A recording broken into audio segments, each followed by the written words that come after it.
Good morning, everyone, and welcome to this webinar on Israel and Palestine, pathways to justice, reconciliation, and peace. My name is Michael Wiener. I'll be the moderator for this webinar. I also serve as the Executive Vice President for Academic Affairs. In a couple of minutes, I'll ask our distinguished panelists to introduce themselves, but I'd like to say a few words first about the university and what inspired me to organize this webinar. Some of you are aware of Silker University. We're a small liberal arts university located in Orange County, California.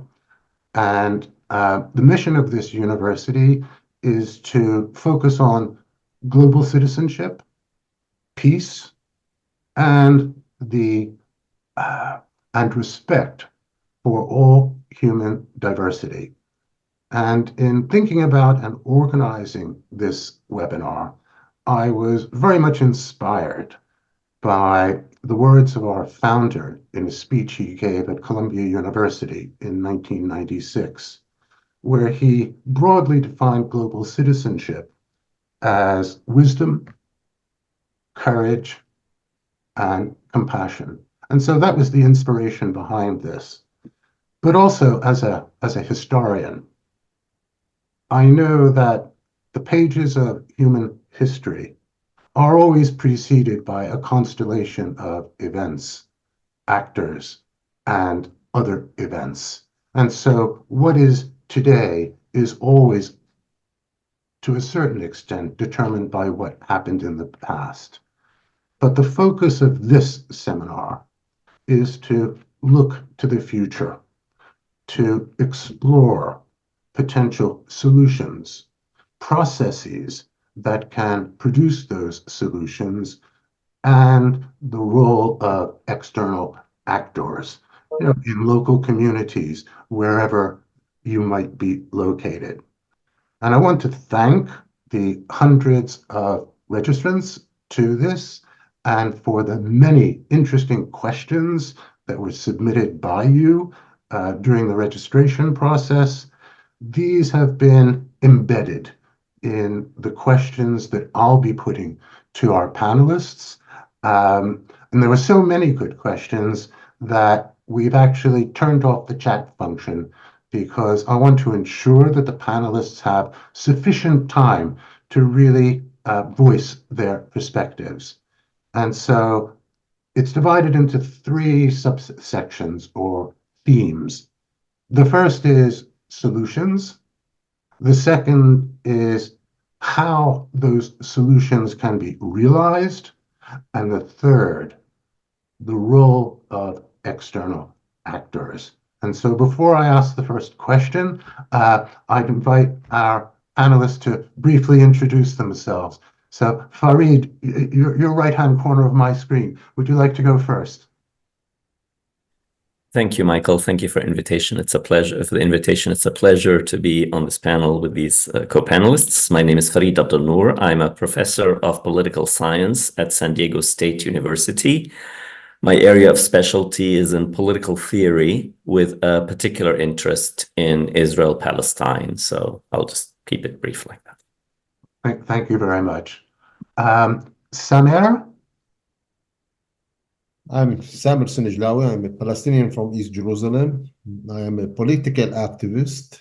I'm affiliated with Fatah, the main political party, but I am from the opposition, the internal opposition to the current President Abbas, calling and hoping that we can do some reforms in our political system and allow more the younger generation to be on the top of the pyramid, leading the way to the future. Thank you very much, Samer. Gershon, since you're sitting next to Samer, perhaps you could go next. Thank you. Gershon Baskin. I'm also a political activist for the last 45 years. Spent most of my career running in non-governmental organizations working on the Israeli-Palestinian conflict My latest hat that I'm wearing is the Middle East Director for the International Communities Organization, which is a UK-based non-governmental organization working in conflict zones with failed peace processes. So I've found the perfect setting for me to do the work that I do. Thank you, Gershon. Last but not least, Laurie. Michael, thank you very much for the invitation to participate in this event, and thank you also to the other panelists. I am a South African. I was involved as an anti-apartheid activist during the struggle against minority rule, and subsequently became involved in the negotiations to end apartheid. I then became a mediator. I'm a mediation scholar and practitioner. I have a job as professor of the practice of mediation at the Kroc Institute for International Peace Studies at the University of Notre Dame in the US.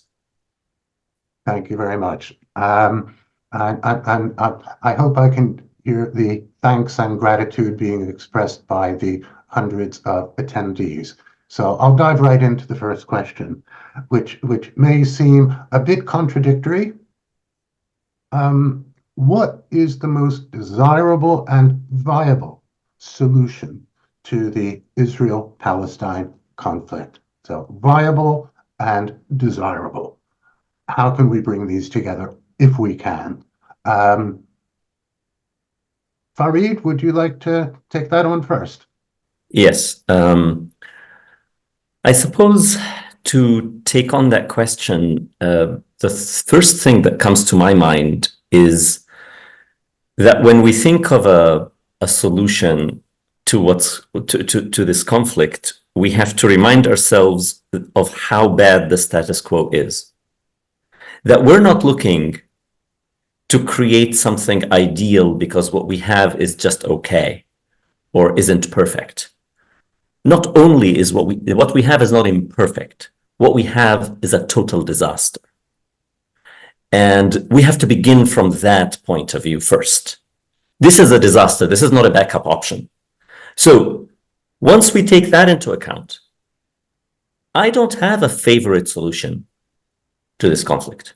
I think of three possible solutions. They're all equally good. What matters isn't the details of the solution, but the basic commitments and principles underlying any one of them. So one solution would be a simple, secular, and democratic state in which every individual is an equal under the law. That's one solution. Another solution is two states. One state, that's Israel, one state, that's Palestine. A third solution is a united binational state, as a state in which two national groups have their right to self-determination protected constitutionally and are now able to express their self-determination through these institutions. The reason I don't have a favorite among them is that I think it actually doesn't matter which one we have, because what matters is that whatever solution we have is one that respects the equal dignity of every Palestinian and every Jewish Israeli. Any solution that does not respect the full and equal dignity of every Palestinian and of every Jewish Israeli is not going to be good. So a two-state solution can be done in a way that does not respect that. It can also be done in a way that does. And the same thing applies to a one-state secular democratic state or a binational state. So really, it's not the details of we don't need very creative political scientists to come up with something here. We need basic shared principles on which we can build a shared future, and the institutional shape of that future is less important than the basic principles on which it's built. Mm-hmm. Thank you for that, Farid. I like the way you expressed the three possibilities, but contained within each seems to be one commonality, and that's a moral dimension, as expressed in terms of respect for the dignity of all peoples involved in this particular catastrophe. So I'd like to turn this over to, Gershon and then to Samer. Are there more potential solutions here? Or do you agree with the three that Farid has suggested? Or do you regard one or two as more viable? When I address the desirability and the viability of a solution to the Israeli-Palestinian conflict, I very much adopt Farid's approach, and the expression of that I've been using over the last couple of years is that between the river and the sea, every person living here must have the same right to the same rights. And that's the foundation, the foundation principle on which we have to build a solution. I look at what it is that we've been fighting and killing each other and willing to die for over more than 100 years now. And what I identify is a conflict in which two sides are willing to fight, to die, and to kill for a territorial expression of their identity. This is a conflict based on territory. It's a conflict based on identity. And both sides claim ownership over the same piece of territory, to which they claim they take their identity from it and give their identity to it. An ideal situation would be where we come to terms, we're willing to live together in a one-state framework, whether it be binational or secular democratic. That would be the ideal solution. I think in terms of viability, we have moved further and further away from its viability over the years of conflict, and particularly after October 7th, and everything that's happened in the last 4 months. It makes the idea of living in a single state almost impossible to imagine. Even a two-state solution is almost impossible to imagine. And as someone who's supported the two-state framework over most of the last 45 years, at least for the last 3 years, I've been saying that it no longer seems viable. But one of the results that this war has brought us so far is putting the two-state solution back on the table. And it seems more viable than ever, even if perhaps a majority of Israelis and Palestinians don't yet see it. What used to be described in the international arena, that the Israelis and the Palestinians have to want it more than us, is no longer true, because this conflict has gone beyond the boundaries of Israel and Palestine and now endangers regional security and global security. And that's why we're seeing more and more of the large, wealthy countries of the OECD talking about the recognition of Palestine. Because quite frankly, we've had 30 years of talking about a two-state solution where the OECD countries, led by the United States, only recognize one of those states. That can no longer exist. It's time to either put up or shut up. I frankly can't tolerate anyone talks to me about two-state solution and still only recognizes Israel. Palestine needs to be recognized. The question of Palestinian statehood needs to be removed from the Israeli veto. This needs to be a decision of the international community. It will not end the Israeli occupation. That has to be done in a wider framework of regional negotiations with extreme international pressure on the state of Israel and on the Palestinians to recognize each other's right to exist here. But we'll talk more about it. So I think if we're talking about viability, which is what we should really focus on, because we need to figure out how we end this conflict now. There's no managing of the conflict. Probably the two-state solution. Just one caveat. Any solution that's built on walls and fences is destined to fail. This is too small a territory to build fences and walls that prevent interaction and prevent free movement for people. We need to talk about a two-state solution where there's permeability of the borders, and we need to talk about building bridges and not walls and fences. Thank you, Gershon. Samer, as a member of the shadow Fatah leadership, I realize you can't speak for the entire leadership, but as a representative of the leadership, could you comment on what you've just heard from both Farid and Gershon about the viability viability and what needs to happen? On theory, these are the only options available. Farid has put them in a very clear way. What is more important for us as Palestinians is the matter of urgency. Most of the Palestinians will pick up any of the three options. We're happy to live in a two-state option. We're happy to live in a binational state or in one equal rights state. All the three of us, of these options are acceptable to the Palestinians. The question is, how can we create constituency inside Israel to one of these options? The balance of power between Palestinians and Israelis has a very big gap.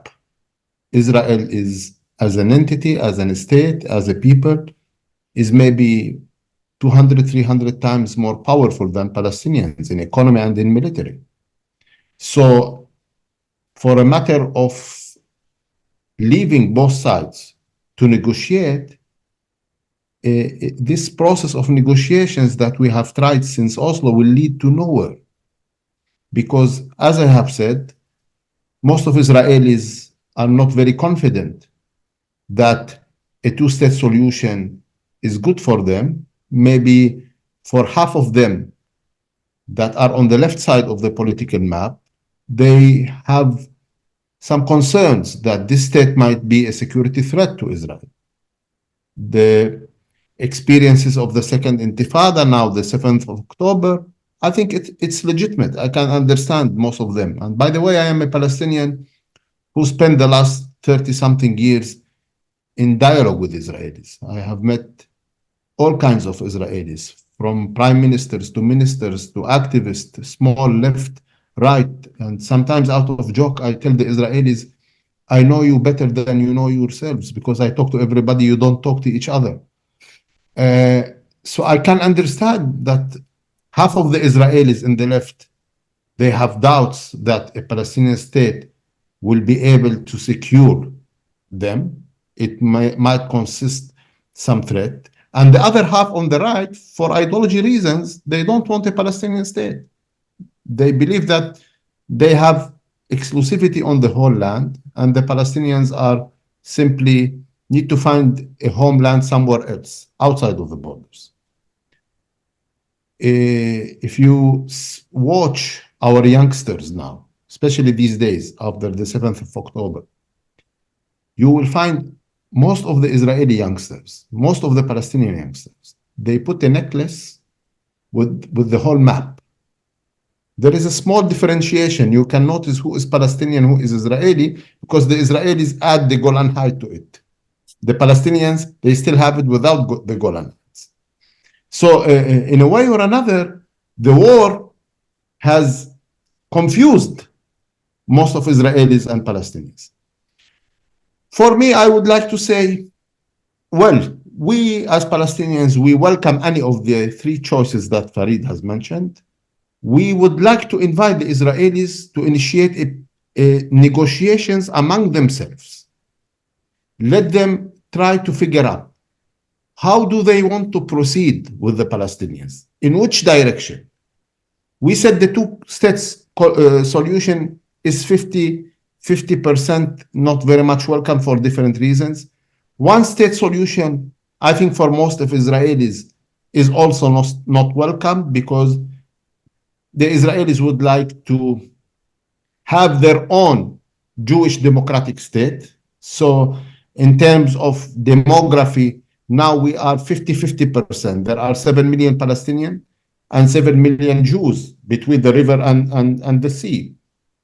So it is also complicated. They are not very much happy to look into the one-state solution. Maybe for them, those on the right say the current situation is perfect, a state of two floors, where the Jews are in the noble floor and the Palestinians are in the servant floor.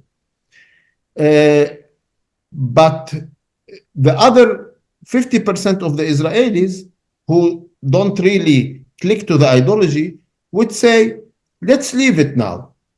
We don't have a solution now. Let's leave it. Let's give it time.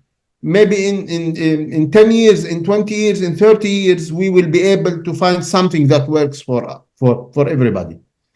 For a Palestinian, it's a different story. We cannot wait.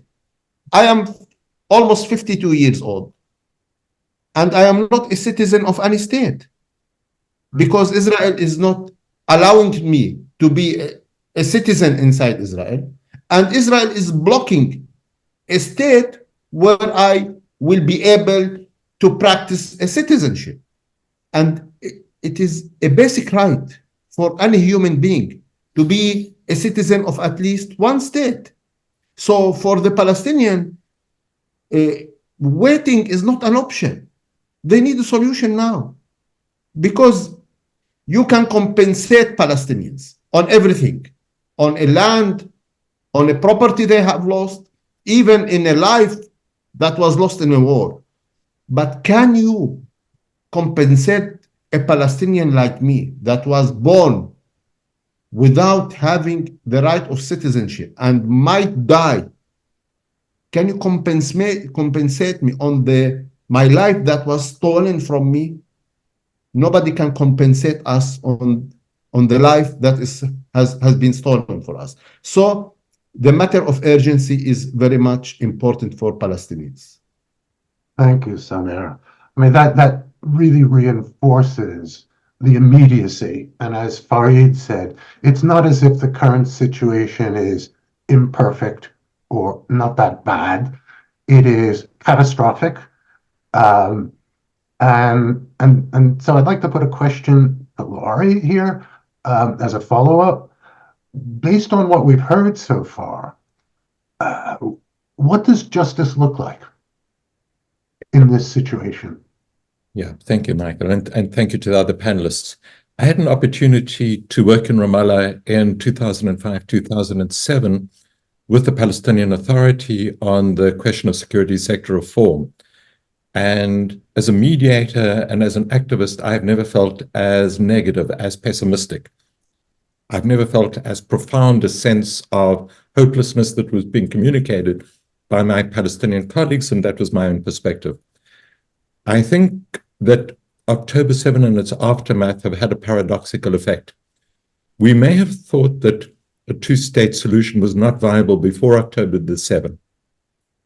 And from a bottom-up perspective, that feeling has been reinforced by the trauma of October 7 and the Israeli invasion and occupation now of Gaza and the terrible destruction and loss of life.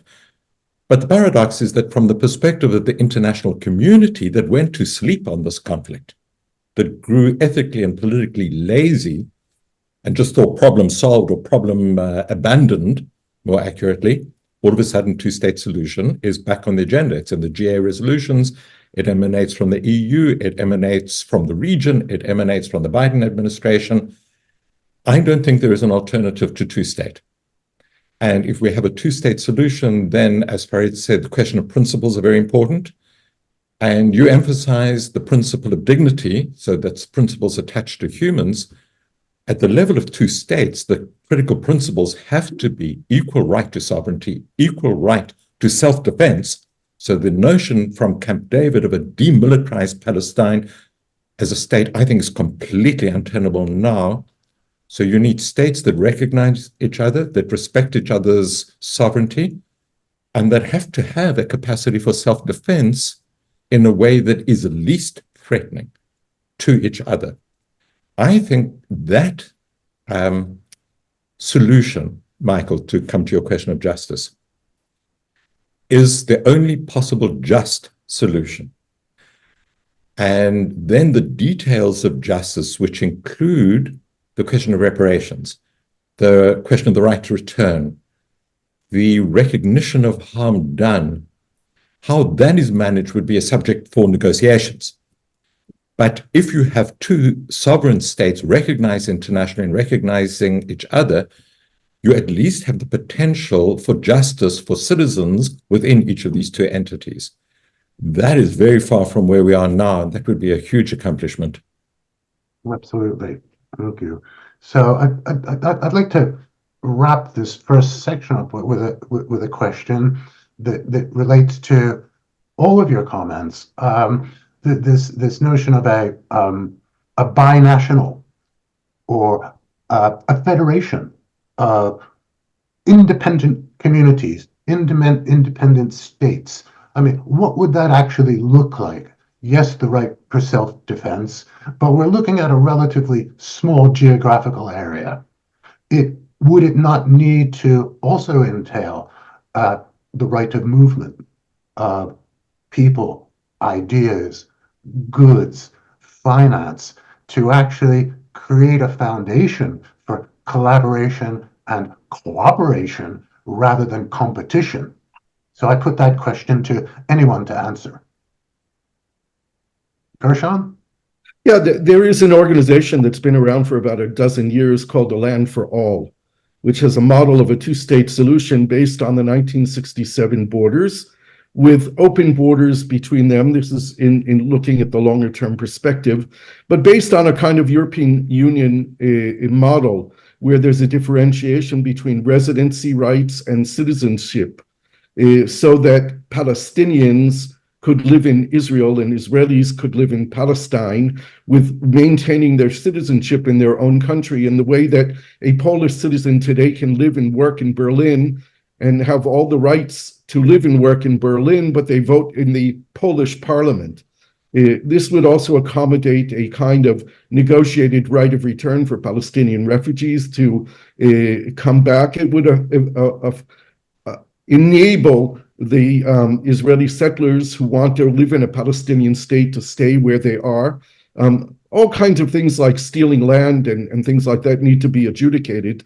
But the principle is that the whole land between the river and the sea is important to all Palestinians, and it's important to all Israelis. And therefore, we need to find a way where there are two sovereign states, but Palestinians who have an attachment to Haifa, Akka, Ramle, and Lid can express that by living in one of those cities, just as Jews who have a relationship to the biblical places in Judea and Samaria in the West Bank can do that as well. And I suggest that anyone who's interested in this model look at their website, A Land for All, because they've spent a lot of years working out the details on it, and they've written position papers, and it is a progressive model of a fairer two-state solution. Gershon, can I push back a little in the form of a question to you and Samir? The European model developed after a world war, and so a devastating, catastrophic experience. But the open borders evolved over decades. It just didn't happen overnight, as we all know. In the current situation, on the side of Jewish Israelis and Palestinians, the level of trauma is massive, and it's immediate and it's historical.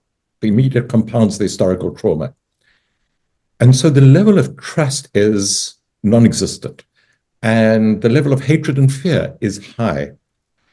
So that does raise the question, and I'm inviting your response, how does one mitigate the mistrust through security arrangements that somehow protect each state while posing a minimum threat to the other? It's hugely challenging, but it's not inconceivable. And it may entail deployment of an impartial peacekeeping force. So really the question is about, how does one address the fear? If they have a state, we are in serious trouble. Our state is threatened. Well, I think this brings us a little bit to the micro level and the current situation of the war in Gaza. To find an exit out of this madness that is happening now, I think we need to unlock two issues. First of all, we need to find a way to have a change in the Palestinian leadership, because any solution in Gaza requires a leadership that has acceptance from everybody, a leadership that should have the respect and acceptance of the Palestinian people, first of all, in both the West Bank and Gaza Strip. Second, it should be a leadership that can gain the trust of the international community in terms of the huge reconstruction job that it will be entitled to them. And we're talking about tens of billions of dollars for Gaza. Third, it should be a leadership that can gain a minimal trust from the Israelis that they are able to be part of a security arrangements. And this brings us to the second complicity that needs to be unlocked, which is how can we convince the Israelis to withdraw from Gaza, to end the war and to withdraw from Gaza. And here we need to work out an equation where new players are coming to the ground. Mainly, I'm talking about an Arab military force that can be invited by the new Palestinian leadership, that can be endorsed by the Arab League. It's by a Palestinian and Arab request they are coming as a solution for the Palestinians and not as a solution to the Israelis.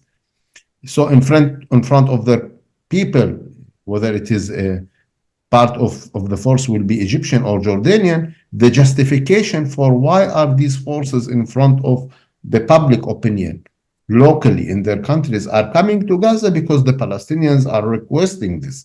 We are helping the Palestinians. And when you look at the stars that are aligning all together, when Biden is announcing his doctrine through Thomas Friedman in New York Times, and he says, well, we will bring the Saudis. And I think the Saudis are sincere into coming into a normalization a process that will integrate Israel completely in the region. Israel now, I don't know if technically it considers itself part of the Middle East. I think it technically considers itself more part of Europe or OECD country. This is the organization that they belong to.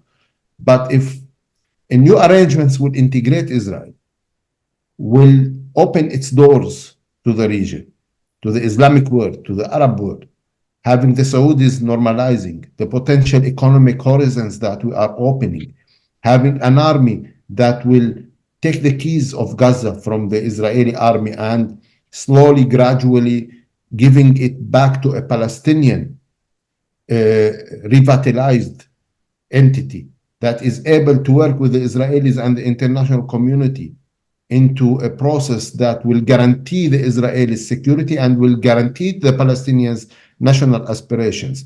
This could be the way out. How can we achieve this? It's really very complicated. It depends on so many factors locally, on the Palestinian side, on the Israeli side. I see a triangle of power that is preventing this to happen. If you tell me what should change in order to have this breakthrough, I'll tell you three kinds of leadership should disappear: Hamas, Abbas, and Netanyahu. Any one of them staying in power will prevent anything to happen. These three styles of leadership that has taken the whole Palestinians and Israelis as hostages. And I don't want here to blame one side. I will try to be very much balanced as a Palestinians. I will try to say also, we as Palestinians, we are adults and we need to assume responsibility for the sake of trying to have a positive argument with everybody, for the sake of trying to have everybody engaged, not distancing one side against one side. Let us say we are equally responsible on the situation, but now we need to have this change. If these three people disappear, new dynamics will be created and they will be engaged with the international will now. I think the Americans are serious. They want to change the situation. When they talk about the two-state solution or when they talk about recognizing the Palestinian state, in a way or another, this language was I have never dreamt that Blinken or Biden will say something like this. I have never dreamt that David Cameron from the Conservatives in London will come and be the leader in trying to push recognizing the Palestinian state and pushing the two-state solution. And I can see from the Arab world, and I meet Arab leaders and diplomats, In the past, the Arabs were talking out of solidarity to the Palestinians about a political breakthrough, a two-state solution, a Palestinian state, but they didn't want to do anything to it. Now they are serious. They want to get rid of this conflict. And they would like to open a new page with Israel. So we need to see how we can use this very small time window of opportunity. This is not valid forever. Maybe it's valid until April or May, because then Biden will be only focusing on his election campaign, and he will never be turning one of his eyes to the Middle East. He will be focusing locally on what's happening. So we have some weeks to work something out. And I'm not sure that if it is left for us alone, we could have achieved it. Maybe we need to have some more serious diplomatic muscles into pushing all the sides into some step towards this breakthrough. I want to add one additional point very briefly, and I could go on about this point for hours, but I'll make it very brief because our time is... we need to look at the issue of what we teach our children. If you want to understand any society, look at what they teach their children. That's an expression of their values. And in Israel and in Palestine, we don't teach our children that there could be a possibility of living in peace. We don't use our educational systems to teach tolerance and to teach about the other culture and even the other language, which we should all speak both languages. So we need to come to a formula where we agree on criteria that we both accept, and then each side goes into a process of evaluating their own curricula and textbooks. Not that we're going to evaluate each other's, but we need to do this as an expression of a new beginning, of a new peace process. Because if we don't create a new peace process which is based on the common acceptance of the value that we want to live in peace, then we will make the failures that we've made in the past. And in the past, Israel and Palestine signed 6 agreements between them during the Oslo period and then breached all 6 agreements. So we need to figure out how to do this much better and learn from the failures of the past. I'd like to circle back a little bit. I'm going to come to you now, Farid, actually, on this. I wonder whether, and to what extent, the removal of Hamas, the Netanyahu government, and the Abbas administration, to what extent that alone would answer the question. I mean, the paradigm has already shifted. We've moved into a dramatically different environment. And so that's the first part of my question that I would put to Farid.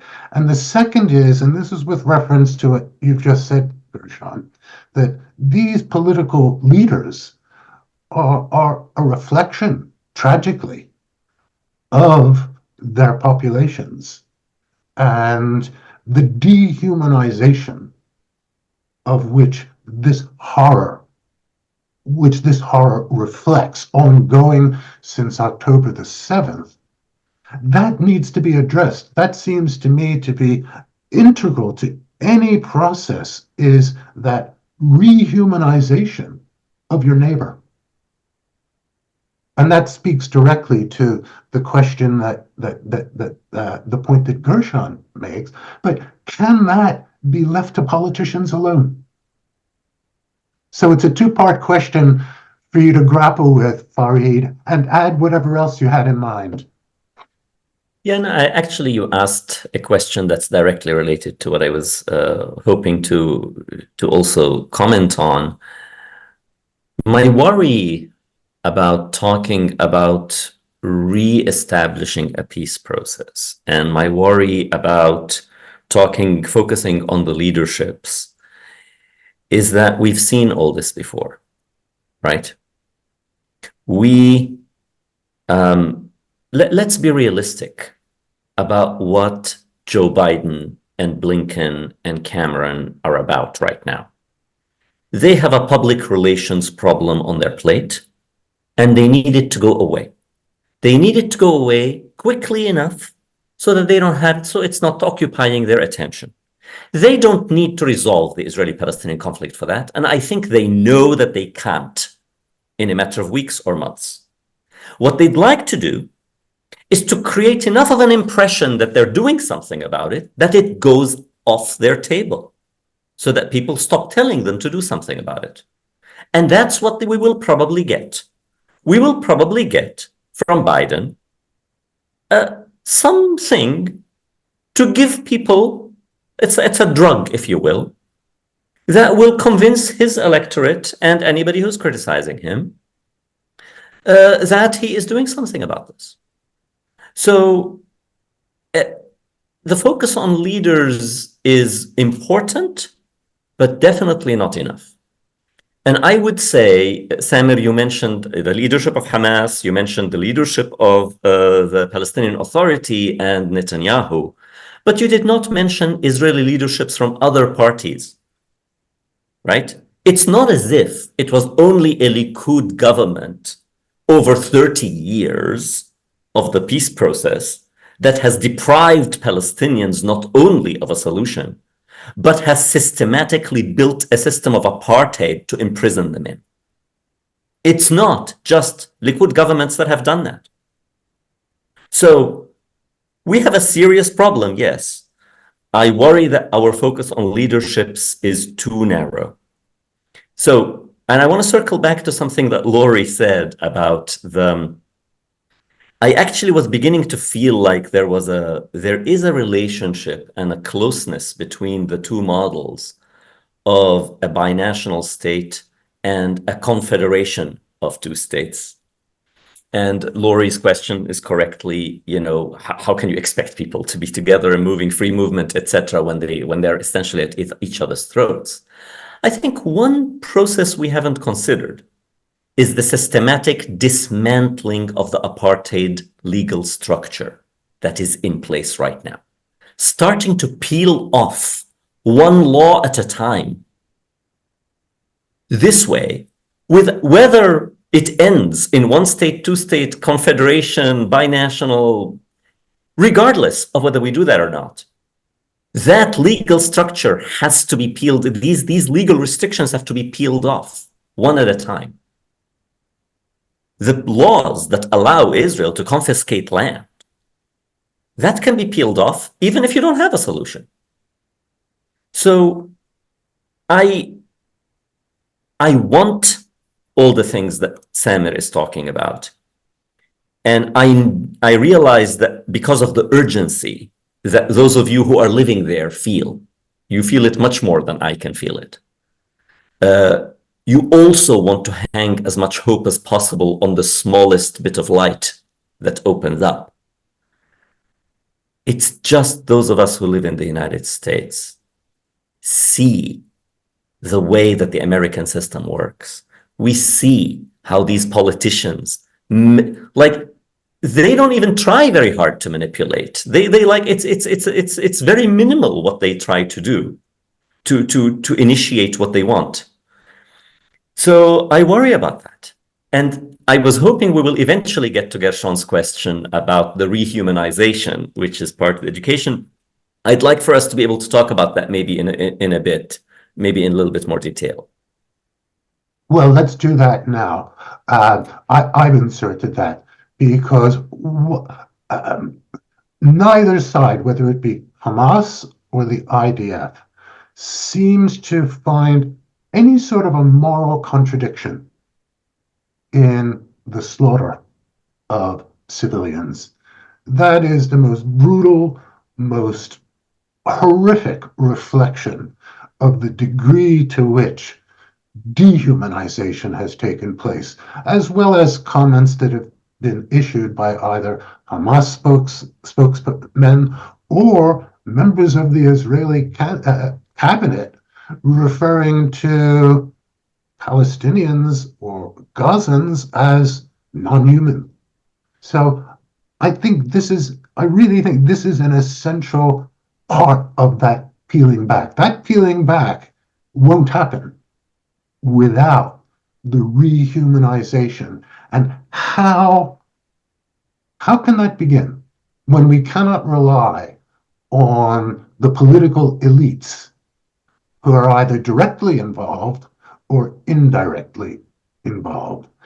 is there sufficient support for that? Is there still hope that civil society can actually take the lead in this process of rehumanization of the other on both sides? Well, let me. Okay, go ahead, Farid. For Israeli Jews to regard their Palestinian brothers and sisters as human beings before they can be regarded as equal. From my perspective, what I read and what I hear and what I see in the United States, they're not regarded as human beings. And so, following up to what you have said and also to what Farid has mentioned, as a politician, I'm a practitioner. When I want to look at this conflict, okay, it's nice to know, to read about some political science or conflict resolution theories. But more important for me as a politician is to be able to see the potential, what can be done now, what can be achieved now, and how can I reach to what I need to achieve. And it's very complicated. One of the lessons that we have learned as Palestinians is that our current strategy that is based on our continuous hope that the international community will be able to implement the international law, exercise some pressure on Israel so that Israel will accept to give the Palestinians their unnegotiated right to self-determination. We are the only nation that needs to negotiate its right to self-determination in a process that does not have process, in a peace process that is not a process and does not have peace for the last 30 years. And everybody is using the two-state solution as a smoke screen, just to keep everybody in his comfort zone, to keep the administration in the White House in the comfort zone, the international community in the comfort zone. We believe now that this is a broken strategy, that the Western part of the global order is hypocritic. They say something and they do something else. That the international law is good for the Ukrainians, but it does not really, the Palestinians don't qualify to be have some kind of legitimacy to enforce this international law. So for me, I would change this Palestinian strategy into a new strategy. If I were the Minister of Foreign Affairs one day, I will look at the map. We have 140 embassies all over the world. I will close 120 of them. I will keep out of courtesy some embassies in London and Paris and Washington, D.C. and some important, just for courtesy. I will not depend on anything from this international community. And I will open a liaison office in each Israeli neighborhood. The political breakthrough will not come for Palestinians, not through Washington, D.C., nor through London. It will come through Tel Aviv. If I will only have one day a means of influence on Israelis, if I will be able to touch their hearts and their minds, because currently the rejection of any option towards the Palestinians might be part of the brainwashing campaign that the Israeli public is passing. Look at the war now. You have mentioned something about the morality of the war. If you look at the Israeli media, it does not show what's happening in Gaza. When they put some story in the media, it is always on the Israeli army in Gaza. It has never been covering the Palestinians in Gaza. It is always about one or two soldiers who have fell down in the war. It's never about the other 200 Palestinians who are losing their lives in the same war, in the same day, in the same place, by them. So in a way or another, we need to be more responsible toward ourselves. We need to see if we can outreach the Israelis, if we can engage with them, if we can convince them that there is a way we can coexist and live together. We don't have any other chance. We need to solve things together with the Israelis directly. And my experience, I think when you are sincere, when you pick up the right language, when you are not confused what you want, you are clear what you want. You want a coexistence model, one state, equal rights, binational state, or two-state solution. You are open to all options. You would like to figure out what is more comfortable for the Israelis to come on, to sign in. If we are not able to find up some kind of arrangements that has the support of 51% of both Palestinians and Israelis, we don't have an exit from this situation. Now, you want to discuss morality? Well, I think whatever has happened on the 7th October in the envelope of Gaza is on the shoulders of us as Palestinians.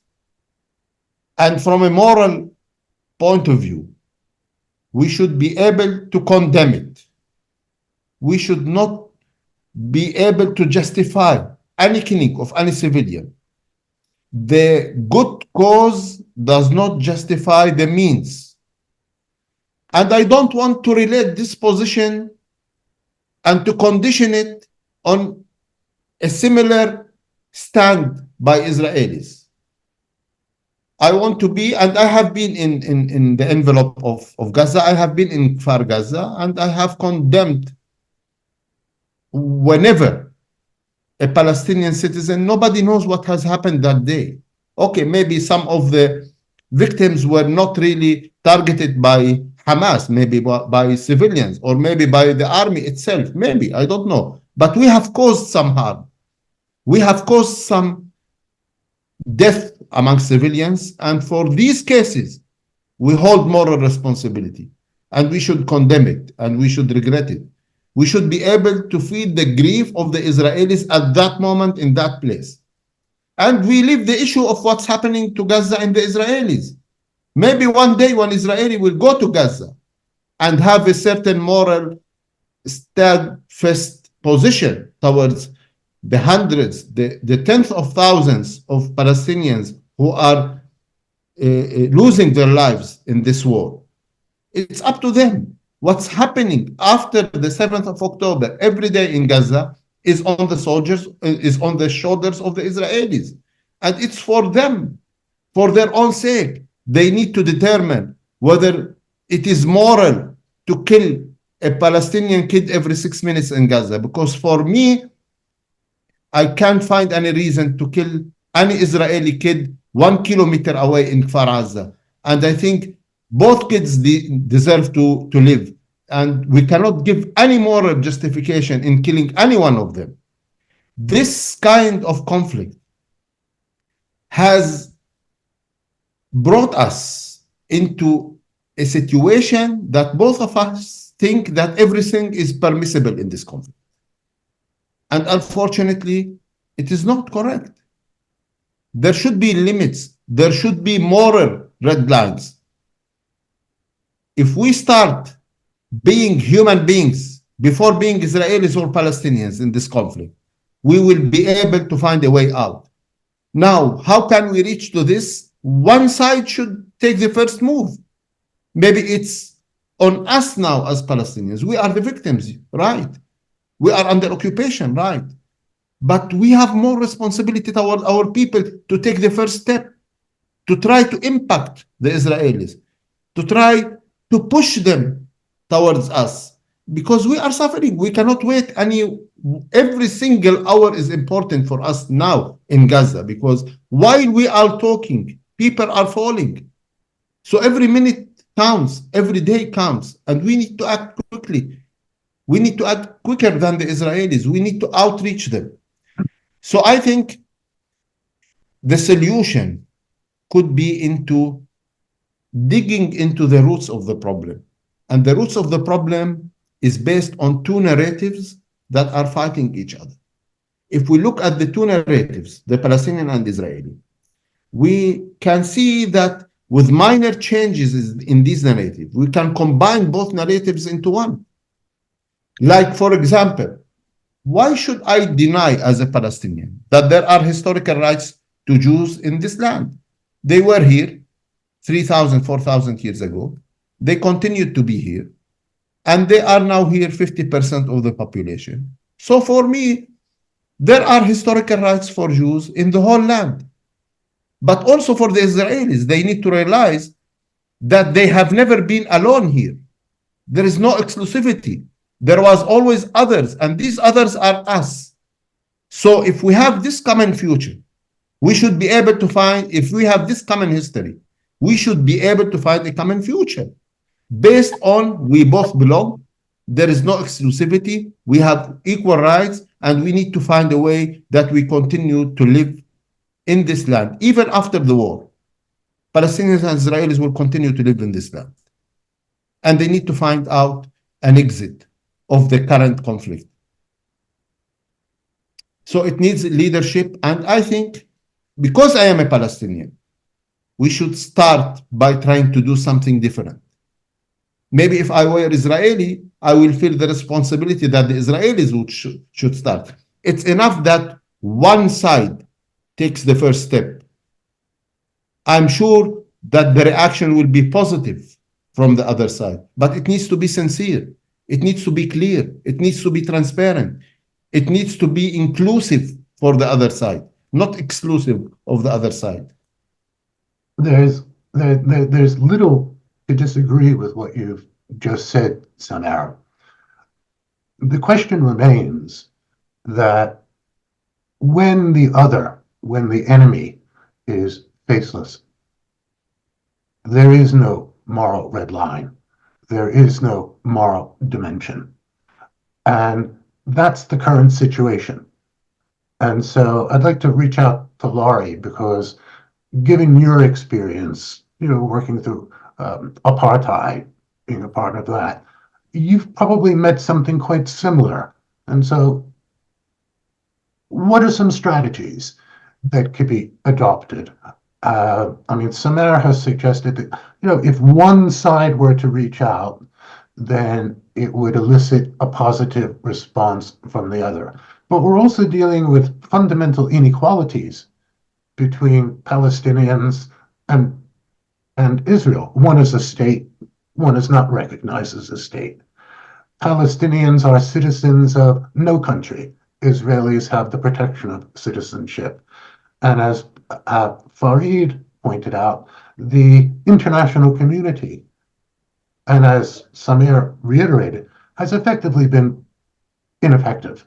It's reflected its own hypocrisy, its bankruptcy in pushing aside, in ignoring the fundamental issue of two people with deep roots in the land and the narratives associated with that and how they can actually live together. So I'd like to put that one on your plate for a few minutes. Sure. There are many positive examples of conflicts being resolved where serious efforts were made to humanize the other prior to negotiations, during negotiations, and once an agreement was reached. And South Africa is a good example of that. We are able to kill each other's children because we don't see the enemy as human. So that point's been made, and that's an essential point. In the South African case, there were efforts that were led by civil society groups, sometimes faith-based, sometimes academia, sometimes NGOs, that attempted to bring together, outside of a formal negotiating format, leaders or proxy leaders from the antagonist parties in retreats to talk about a vision for the new South Africa. And these were done outside the country because the ANC, the African National Congress, the Liberation Movement was banned. And they were explicitly efforts to humanize the other, and they were powerful. It was impactful and moving to hear white racists who had encountered African National Congress leaders in exile say, the guy was quoting from Shakespeare. And you could talk about Mozart. And he's not what I imagined in this demonic communist terrorist stereotype that we'd cultivated. So yes to humanization, much experience with that. Yes to civil society involvement in humanization of the enemy. I agree with that point too. But at the same time, there's no getting away from the fact that at the end of the day, the decision on whether to keep fighting or to end the fighting and talk is a decision that's made by the political leadership. So it's not sufficient, it's important, but not sufficient to have people-to-people dialogue. We have to influence our leaders. And that is a struggle that we have to have within each camp, as I think all the panelists have said. Often breakthroughs arise in intense conflict, not because of a change in dynamics between the conflict parties, but because of a change of dynamics within each of the conflict parties. And Samir was making that point strongly. It's when moderates or pragmatists within parties prevail over hardliners or ideologues that you get the potential for breakthrough. And I would just make one further comment here. Michael, you're correctly, and the other panelists are correctly emphasizing humanist and ethical considerations. It's also important to think about this in a more pragmatic way. What I mean by that is often the breakthrough happens when political leadership on all sides come to the conclusion, the pragmatic conclusion, we can't sustain this. It's not an ethical consideration alone. It's a pragmatic consideration. We can't win. They can't win. Let us go to the table to work out what does the draw look like. And that pragmatic consideration is at heart a security consideration. We can't keep losing life, our life. And so the pragmatic considerations, I think, have to be pushed. I think the October 7 wake-up is, this can't be sustained. It is not sustainable. It does not provide security for anybody, continued occupation of Palestine. But what bedevils the pragmatic deliberation? Ideology, in this case, but in many other cases. And because ideology lies outside the realm of reason and reasonableness and emotion, which is a product of violent conflict and fuels violent conflict. So it's to say yes to your point about humanizing the enemy, yes to civil society involvement, but it's obviously, there are a whole number of additional complications here. Right. If I could, Michael, I'd like just to state another point. Please do, Gershon. October 7th was the most traumatic event for the Jewish people since the Holocaust. And trauma is extreme. Israel has not moved on from October 7th. We're still stuck there. Without comparison, Palestinians are reliving the Nakba of 1948, literally reliving it, with more than 2 million Palestinians displaced in Gaza and no place to go, no safe place in Gaza whatsoever, and Israel on the cusp of attacking the last 20% of the Gaza Strip, where there are 1.5 million Palestinians crowded in today, and this will be catastrophic. Overcoming trauma will take a very long time. It will begin, I agree with what Michael said, with a recognition that our ideology has kept us locked in a position where we believe that we are the only right side to this conflict, and that needs to change. I also have spoke metaphorically that I hope that after these traumatic events that we have been living, that particularly the young generation of Israelis and Palestinians will wake up and will have what I've been metaphorically calling our Belfast moment. And even though in Belfast it was not a moment, it was a long process, but there was a period of time when the people of Northern Ireland said no more. And I'm hoping that we Israelis and we Palestinians will be able to come to that moment where we will say no more. And we will no longer tolerate leaders who are pushing us in the direction of having to continue to kill each other. This is the change that we need to happen. It does start with leadership. I believe that a change of leadership on one side will be a catalyst for change on the other side. I also believe very, very strongly that we are at the beginning of the end of the Netanyahu era in this country, and there are struggles of other right-wing religious fanatic political parties who have gained strength because of the trauma and the hatred that's been bred in this society.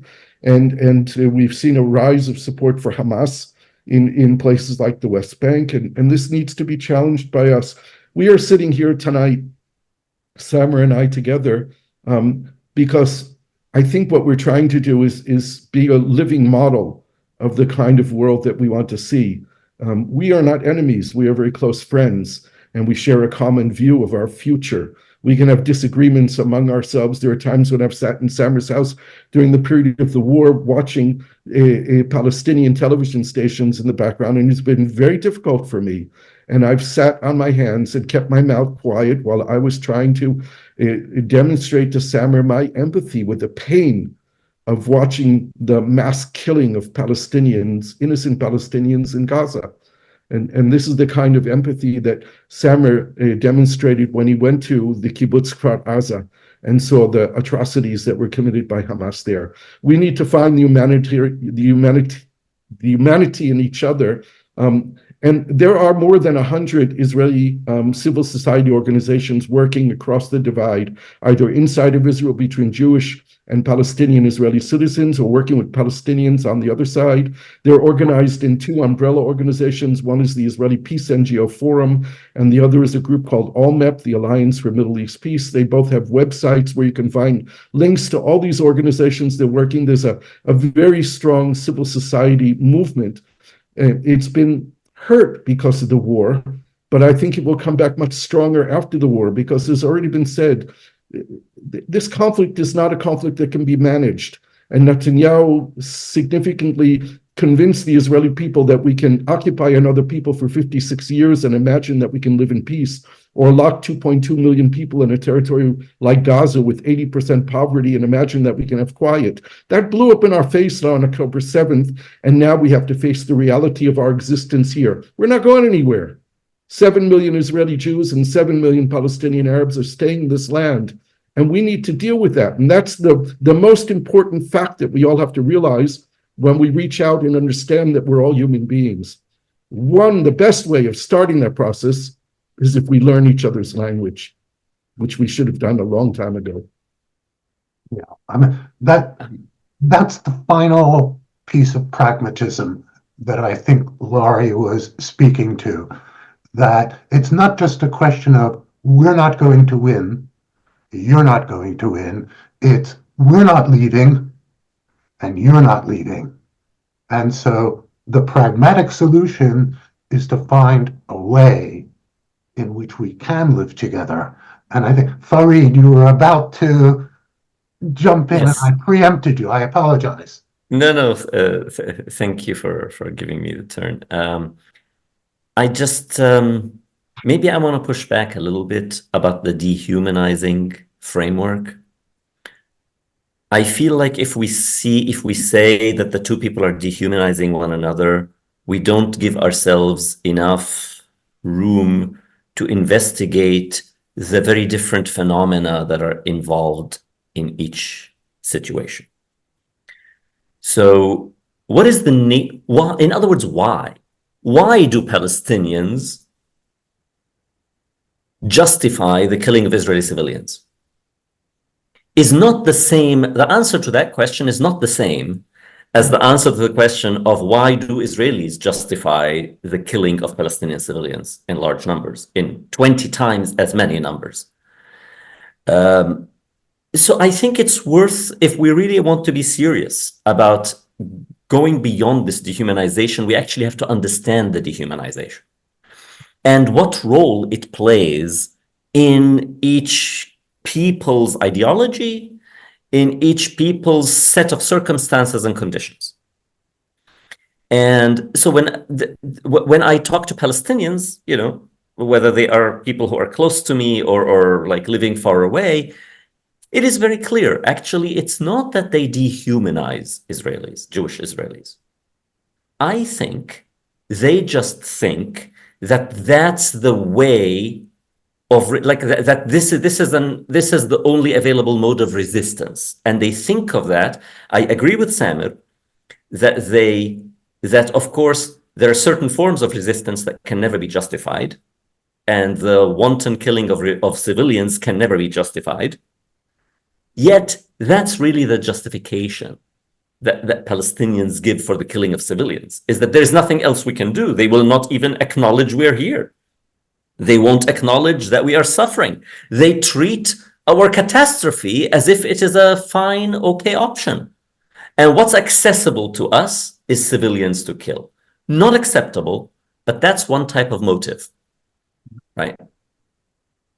It's a different type of motive on the Israelis' side, it seems to me, that they would like to be able to affirm their ability to control their own destiny without ever having to rely on trusting anyone, including especially Palestinians.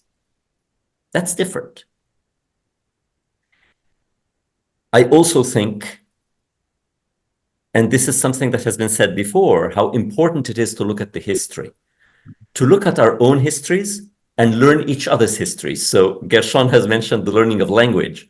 Of course, that's a first step towards learning our own history, our joint history, and each other's histories, to learn each other's sensitivities, to learn what are each other's buttons. And again here, and I'm going to sound like I'm partisan as a Palestinian, but that's just, I'm just being honest, right? I'm just being sincere, and this is how I, in my interactions with many supporters of Israel in the United States, is that it's not that they hate Palestinians. They couldn't care enough about Palestinians to hate them, right? They don't hate us. They just don't want to notice us. So for Israelis, the reason Palestinians, we say, get dehumanized is that they are just an inconvenience. To acknowledge Palestinians as equals means re-examining one's commitment to the establishment of the state in the first place, seeing the establishment of the state as a potential historical crime. For that reason, Palestinians have to be dehumanized. It's hard for me to imagine that this is not a deep crisis and a deep tension for many Jewish Israelis. And that's why I think each people of the two peoples has good reason to study its own history, to study its place in the other's history. But for Palestinians, and this is unique for Palestinians here, it doesn't apply to Israelis, to study the history of Jews outside of Palestine as well.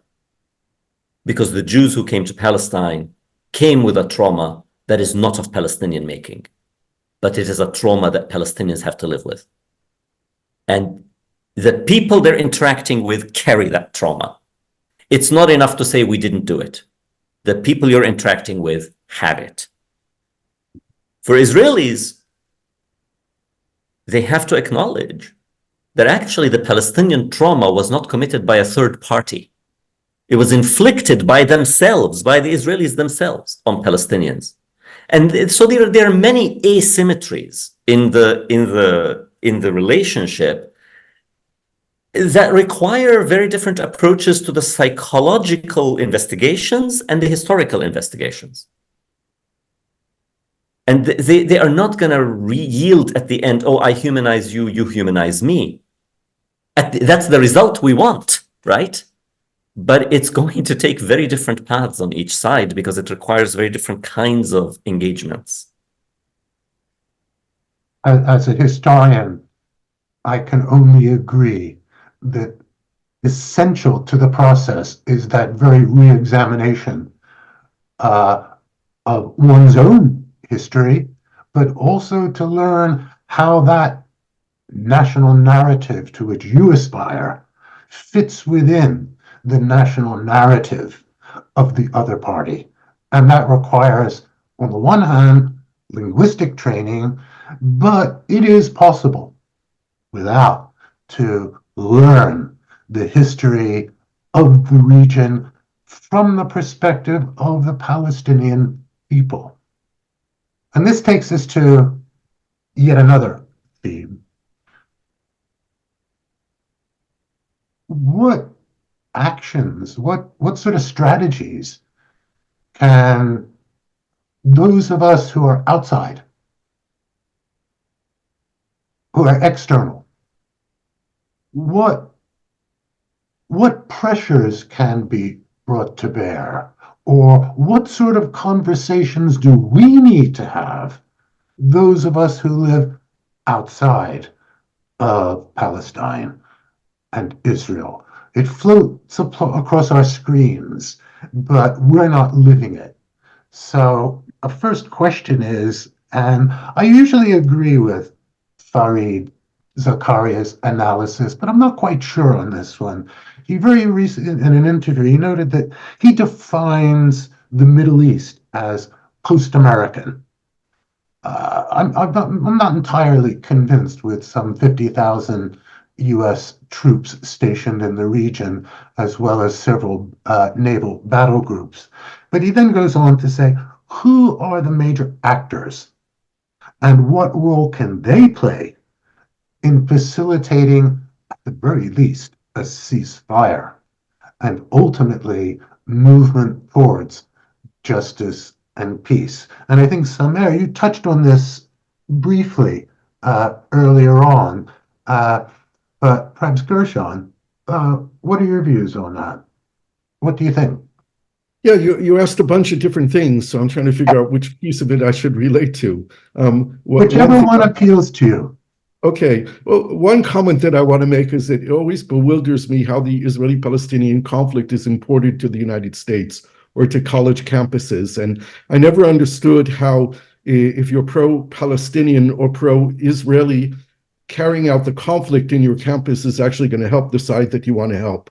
So I challenge those people who do import the conflict to their campuses or to their lives, wherever they are in the world, to rethink about how can I best help the side that I want to help. And my own perspective is by helping them make peace, by talking to each other. And I think that the partisans to this conflict outside of Israel and Palestine need to talk to each other also, and not just fight each other in importing the conflict. But in terms of the actors in the world who can help us, I mean, look, we need to recognize that when there will be another peace process, it will not be, first of all, it will not be bilateral Israeli-Palestinian because of the lack of symmetry on that table. It can't be bilateral. It didn't work in the past. It won't work in the future. It needs to be a much bigger table. We also have to learn that the United States cannot be the mediator in this conflict, because the United States has never been an impartial mediator. They have always been the Attorney General for the State of Israel in those negotiations. And when push came to shove, they put pressure on the Palestinians, not on the Israelis, when the Israelis hold 99% of the power dynamic in the conflict. So this is another lesson that we need to understand, that the United States is very important. And the United States will play a key role when agreements are reached. And the United States can provide a lot of incentives for reaching agreements, and the United States has a very large stick, which they sometimes need to use as well. But the table needs to be broader and more inclusive, particularly of our neighborhood of Egypt and Jordan and the Emirates and Bahrain and Morocco and Saudi Arabia, along with Israel and Palestine at the table. We need the international actors who are part of this conflict because of their giving Israel impunity over the years, need to change their positions. We've seen first steps in the United States of putting 4 settlers on sanctions list, and now the European Union is moving in that direction. I think France put 24 settlers on this list. What we need to do is, I used to sit in these discussions in the European Parliament where they would argue for hours about labeling settlement products, as if putting a label on a bottle of wine saying this was manufactured in a settlement is going to change the reality on the ground.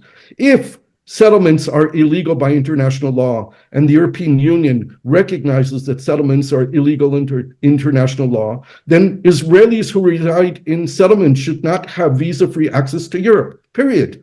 They're not living in the state of Israel. The agreement between Europe and the state of Israel is between the sovereign state of Israel in borders of the sovereign state of Israel and not in the occupied Palestinian territories. And those who are living in illegal settlements should not have the benefits of being in a part of agreement between Israel and the European Union. This is just one example of the power of the international community, who have provided Israel with impunity all these years in keeping the occupation going. We need to stop funding the occupation and put pressure on Israel to end the occupation. Palestinian economic development needs to be funded in a way that creates Palestinian jobs for Palestinians, directed by Palestinians, but not by creating a luxurious occupation for Israel. So, and I could go on and on. There are lots of actors who need to play a much more positive role in helping us recognize the kind of peace that we need to create between us. I also think, as Farid mentioned about learning the histories, I think there's a third party that needs to examine its own history in the conflict, and that's in the United States. And it's our ignorance of our role as a nation in militarizing this conflict over the decades-long competition between the United States and the Soviet Union that has, at least in part, brought us to this horrible and tragic, catastrophic point in the history of the peoples of this region. And I think to a certain extent, that explains why we have seen what we have seen on college campuses. It's much easier to blame someone else rather than to take responsibility for our own nation's actions. So just as you, Samir, have argued that Palestinians need to take responsibility, and you, Gershon, have argued that Jewish Israelis need to take responsibility, then the United States, despite Zakaria's analysis, remains and will remain a major player in the region, needs to take responsibility for its role in this disaster. Well, go ahead, Samir. Well, if you allow me to say something on this, Sure. I maybe agree more on Zakaria Farid analysis.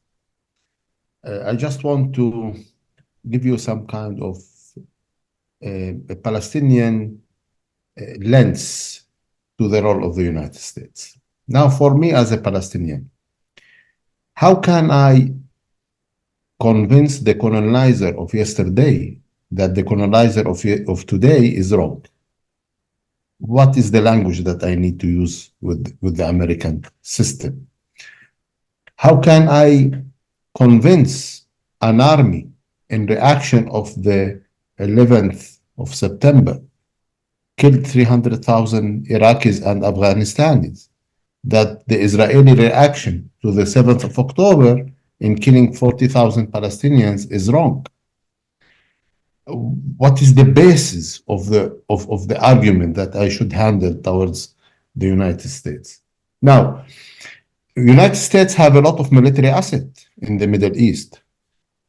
The biggest military base in Doha, another one in Bahrain, several small ones in Jordan, Syria, and Iraq.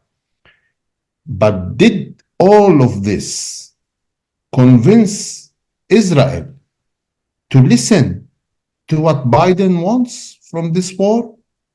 It didn't help. Zero diplomacy impact. Because once Netanyahu was recorded, without noticing that he was recorded in one of his visits to Beit El settlement, in the house of a family, he said, it's easy to manage the relations with the Americans. Leave it to me. I take everything I want and I don't give them anything, and they will be okay. There has never been a president that was so generous with Israel like Biden. He gave Israel everything it wants from day one in the war. Full political, diplomatic support in the UN everywhere. Israel technically is a bomb contractor of the Americans. Every bomb that is dropped over Israel, over Gaza, and they have used every bomb possible. Smart bombs, dumb bombs, phosphoric bombs, whatever you want, every kind of weapon has been used there. And all of it comes in a daily basis. It even doesn't go to the military warehouses in Israel. It goes directly from Ben Gurion Airport to the war zone in Gaza. If the United States want to stop its war, it will take them half an hour to stop it. It is the only power that can stop it. So do you want me to trust that there is an intention really with Biden and Blinken to stop this war? All these diplomatic visits that come to the region is only to try to figure out what's in the minds of the Israelis, not to push them to anywhere. Why is this happening? I don't know. I have no justification. I have no explanation. Why would Biden? I could understand that Biden was supporting this war in October or November or maybe until Christmas. But why is he still supporting it in January and February? I don't know. I don't find an answer to this. Why is he risking his own political future in an election campaign to continue supporting now not Israel, continue supporting Netanyahu? And Netanyahu is not Israel, and Israel is not Netanyahu. And Biden realized this on the 6th of October, but he again mixed up between both of them on the 7th of October and continued. I don't find an answer, and that's why the USA is irrelevant anymore for me in the Middle East. I think the Middle East problems need to be solved by the Middle East itself, by the major powers, by Saudi Arabia. Okay, we invite the Americans to be, some kind of an umbrella. Everybody needs the Americans, but I cannot depend on them. We need to create the dynamics regionally and then invite them to come and be part of it. Okay. Can I jump in on this? Absolutely. I feel like I have a different view on the conflict on campuses from those who spoke about it so far. I know there was a mention by Gershon and Michael, you both mentioned. My comment is from afar, Farid. Okay. I see it through the lens of television screens. So I just want to, I don't see it as, I mean, there are some terrible things about the way that the conflict exists on campus, and these terrible ways don't come from the campus. They come from pressures outside the campus. Students, for the most part, faculty, are very thoughtful in how they engage in this, even when they're disagreeing with one another. A lot of the time, people want to participate in the kind of political activism that shows solidarity with victims. So what we see on campuses is students organizing to show solidarity with Palestinians. 28,000 of them have been slaughtered in what is plausibly a genocidal campaign. And they cannot sit and stay quiet. So they organize. Of course, there's opposition. That's what's going on campuses. There's attempts to silence them. There's attempts to call them anti-Semites. Now, the discourse in the United States with the new IPCRI definition of anti-Semitism is that essentially, if you make any kind of fundamental criticism of Israeli politics, and if you have serious problems with the ideology of Zionism, you're by definition an anti-Semite. And there are laws in the United States that protect people from discrimination on the basis of nationality and religion, etc. And once you collapse criticism of Zionism with anti-Semitism, it becomes prohibited pretty much to express these criticisms. So what's happening on US campuses, to me, is the scary part. The scary part is that any serious support for the idea that Palestinians are actually fully human beings, fully equal human beings, is slowly becoming unacceptable to utter because it becomes a form of anti-Semitism. This is disturbing. This is not coming because our students are protesting. Our students are protesting because they see injustice, and they see injustice not only in Palestine, they see injustice in other parts of the world, and they protest. Solidarity is a good thing. And in fact, I want to circle back to a point that Lori made, which is at what point does it get to be the case for the leaderships to say, we can't do this anymore, we have to stop? Well, that requires outside pressure. When there is so much discrepancy in power, that requires outside pressure. So I'm going to say what, nobody has said so far. 3 letters, BDS. Boycott, divestment, and sanctions is an actual civil society, non-violent protest movement to put pressure on Israel. The idea that in the United States, I know, Gershon and Samir, you can't say anything about it because you are in a situation where you can't really say anything about it. Why not? We certainly can. But those of us in the United States, are centered in the United States, should be pushing back against the demonization of BDS. Because that's what's been going on.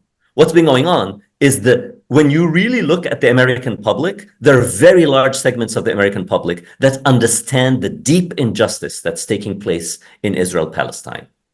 And they want to do something about it. And they feel like they have very few avenues to work on, and they are using them. But what's happening is also an organized campaign to silence them and demonize them and make it seem like what they are doing is a form of bias against the Jewish people. This is the most damaging thing that's happening. Thankfully, so many American Jews are standing up and speaking and not letting this go in their name. This is one of the greatest points of hope. And this connects back to something that Samir said, where Samir, you said that Palestinians have to engage Israelis, right? Jewish Israelis. And among the Palestinian solidarity community in the United States, there is a very strong impulse to engage Jewish Americans. And that engagement is bearing fruit because we are able to see one another's humanity and we are able to see each other as equals. And it doesn't take much for us actually to be able to see eye to eye most of the time, except for those who nobody can help, right? Some people are just so ideologically narrow. As to the United States, I agree with what everybody else has said. I know some of it was contradictory. Now, not everybody said the same thing, but the general theme is that the United States can't be relied on. The United States needs to do one thing only: stop doing harm. It's a harmful actor in this conflict. It needs to stop doing harm. And those of us in the United States are working very hard to do that. Joe Biden is, in fact, yes, jeopardizing his electoral chances because Arab Americans will not vote for him, even if it's going to be Trump. I speak honestly, I can't bring myself to vote for him. I don't want Trump, but I certainly don't want Biden. And I know what the result will be if many of us don't vote, but I just can't bring myself to do it. The degree of dismissal and dehumanization of this significant segment of his electorate is so disturbing that no, he's not going to be able to recoup that. The Democratic Party is going to have to rethink how it deals with Muslims and Arabs in the United States. Farid, even if the United States were to come out now and lead the OECD countries in recognizing the state of Palestine, would that remain your position? I'm not interested in the recognition of the state of Palestine. I'm interested in the existence of a state of Palestine within the 1967 borders that, as Lori said, is sovereign and independent and real. When that happens, I'll change my mind. Just recognition on paper isn't anything. We're past that. We're past symbolic gestures. Yeah. I want to say, if I can, just something about BDS. I think that BDS is legitimate. Certainly when it's not anti-Semitic. There are anti-Semitic roots within the BDS movement, and that's not legitimate. But BDS as a legitimate protest against the state of Israel and Zionism is legitimate. I think that one of the problems with BDS with the campaign is that they don't have a coherent strategy. I ask people who support BDS, and I boycotted Israeli settlements my whole life. I boycotted South Africa under apartheid. I boycotted grapes and lettuce in coming from California during the migrant workers' struggle. So I think boycott is entirely legitimate, but I want to know when it ends. And that's a question that I ask the campaign. When do you stop? What's the point when the campaign ends?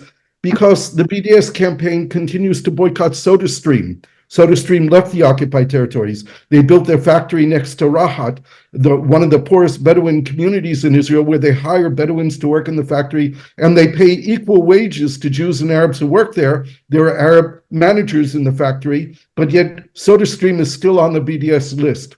They put out a call to boycott the Jewish Palestinian Israeli movement standing together, who fight and struggle for equality, for the de-Zionification of Israel, and they are being boycotted by the BDS movement for normalization. So I think that the BDS movement as a movement needs to be much more coherent in its strategy to gain much more legitimacy, because their cause is legitimate. I think we have the fruits of another 2 or 3 hours here, but we're past time. But there is one thing I want to remark on, something that Farid said, this sort of muzzling of protest, which is disheartening, it's undemocratic, and I must confess that during the registration period, questions were invited, comments were invited from potential attendees, and I was criticized personally. I was attacked. I was accused of being an anti-Semite for organizing this webinar without it having taken place. And so that is something that perhaps Farid, you and I, Laurie, as based in the United States, really need to focus our attentions on, ensuring that all perspectives are heard and that we can sit down as we have today. And it certainly, I don't think, has been lost on anyone that you, Samir, and you, Gershon, are sitting next to each other in the same room in Jerusalem, which in occupied East Jerusalem, which speaks much louder than anything else I can say, other than to thank you all for joining in this really very important conversation. On behalf of the university, our students, and myself personally, I thank you all. Thank you. Thank you. Thank you.